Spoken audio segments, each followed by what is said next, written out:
It has been ascertained, scientifically proven, the kind of infrastructure they want to build.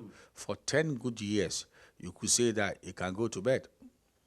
Without any floods in Accra. Yes, without floods in Accra, talking about the Odo Basin and the environs and all the spillovers that we see.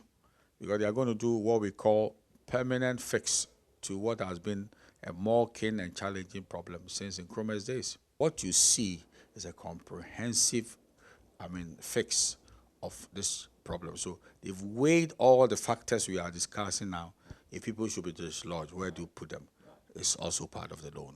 If people should move from where they are to better places, what is the cost implication? So these are all matters that will be absorbed by the loan, and I think they'll be better off than we think. Because if you look at some of the interventions here, about 161 people and businesses will benefit from the structural flood mitigation measures. It's a huge situation. About 500,000 people from low-income communities will benefit from solid waste collection improvements and final disposal capacity improvements through the creation of landfills. So it is not a small matter. Some 73 people will benefit from the improved infrastructure.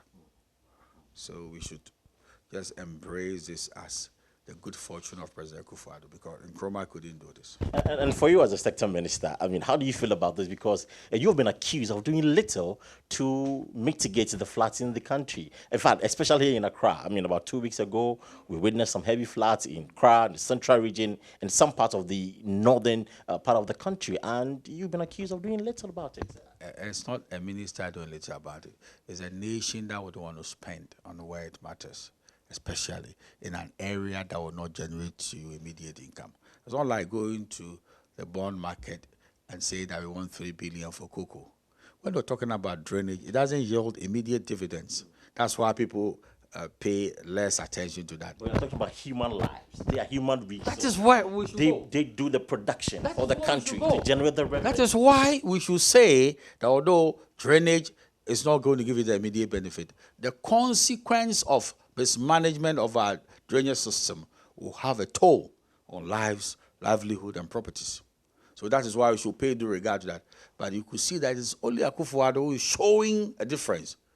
This is the first time we can receive about 200 million Ghana cedis to tackle this Selton and concrete lining projects. It's never happened in the history of our country. You can track the revenue levels that come to the ministry. It's like that.